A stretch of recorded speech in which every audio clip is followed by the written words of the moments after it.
বন্দর নগরীর ৩৮ নম্বর ওয়ার্ড ঈশান মিস্ত্রি হাট এলাকায় জিয়া স্মৃতি সংঘ অফিসের শুভ উদ্বোধন করা হয়।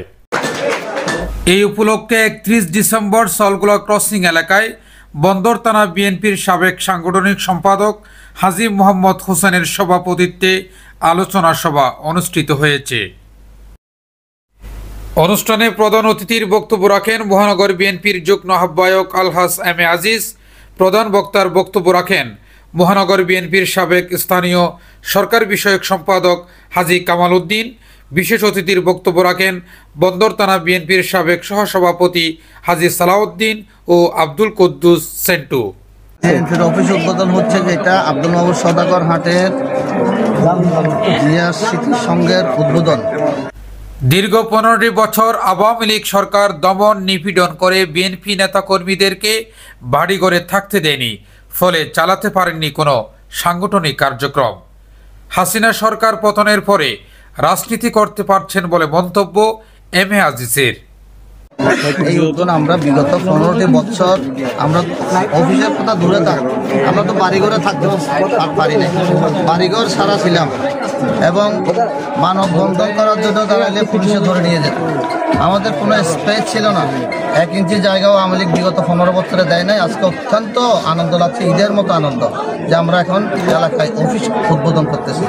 আমাদের দোয়া কবুল করে আল্লাহ এই রেজিমকে বাংলাদেশের জমিন থেকে সরিয়ে দিয়েছেন শেখ হাসিনা এবং শেখ হাসিনার দলকে। আমরা আজকে অবাধ রাজনীতি করার সুযোগ পেয়েছি বিদায় ঈদের মতো আনন্দ লাগছে। দীর্ঘ আর ১৬ বছরের দমন পীড়ন নির্যাতনের গুম খুন হত্যা, আজ আমরা তাই নিন্দা প্রতিবাদ জানাচ্ছি। আজ বিশেষ করে এই এলাকায় আমরা দীর্ঘ ১৫ বছর পর্যন্ত এখানে আসতে পারি নাই, ঘর ঘর থাকতে পারি নাই, এমনকি আমার ছেলেবেলেরও পর্যন্ত থাকতে পারে নাই। আজ আমরা একটা জিয়া স্মৃতি সংসদ অফিস উদ্বোধন করেছি। আজ আমরা এখানে শান্তিভাবে যেন আমাদের এই এলাকায় যেন কোনো সন্ত্রাসী, চাঁদাবাজি, মাস্তানি এগুলো না হওয়ার জন্য আমরা সচেতন থাকবো। যেন আবু রায়হান চৌধুরীর সঞ্চালনায় অনুষ্ঠানে বিশেষ অতিথির বক্তব্য রাখেন মহানগর বিএনপির সাবেক সহ সাংগঠনিক সম্পাদক মোহাম্মদ সেলিম, বন্দর থানা বিএনপির সাবেক যুগ্ম সম্পাদক মাহবুব আলম বাচ্চু, ৩৮ নম্বর ওয়ার্ড বিএনপির সাবেক সভাপতি মোহাম্মদ আজমউদ্দিন ও বন্দর থানা মহিলা দলের সভাপতি শাহিদা কানম।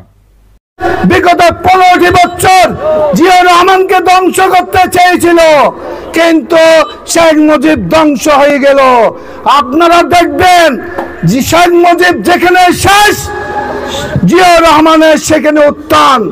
তিনি সেক্টর কমান্ডার ছিলেন, তার নেতৃত্বে ওই সেক্টরে যুদ্ধ করে বাংলাদেশের মানুষ যুদ্ধে জয়লাভ করে একটি লাল সবুজের পতাকা পেয়েছিলাম আমরা। জিয়াউর রহমানকে যার নাম যারা মুছে ফেলতে চেয়েছিল, আল্লাহ এই দেশ থেকে তাদেরকে মুছে ফেলেছে। আপনারা দেখেছেন গত ১৫টি বছর এই এলাকায় কিশোর গ্যাং, এই এলাকায় জুয়ারি, ইয়াবা ব্যবসা সহ যারা করেছিল, তারা এই এলাকার তরুণ সমাজকে ধ্বংস করে দিয়েছিল। বিএনপি সাংগঠনিক কার্যক্রম চলবে এই এলাকায়। যে বিএনপির অসংখ্য শুভাকাঙ্ক্ষী নেতাকর্মী, তাদেরকে একত্রিত আনার জন্য, তাদেরকে একত্রিত করে বিএনপির যে চলমান প্রক্রিয়া রাজনীতি, সেই রাজনীতিকে এগিয়ে নেওয়ার জন্য আমাদের আজকের এই আলোচনা সভা এবং এই অফিস উদ্বোধন হবে। অনুষ্ঠানে অন্যান্যদের মাঝে উপস্থিত ছিলেন আনোয়ার হোসেন জুনু, ফাতেমা কাজল, খান সাহেব, সরওয়ার মোল্লা, আব্দুল নূর মিটু, আজম খান, সাইফুল আলম, সাকিব, ইমতিয়াজ হোসেন ও আলমগীর হোসেন সহ আরও অনেকেই। Desk news, city news TV 24, Chittagong.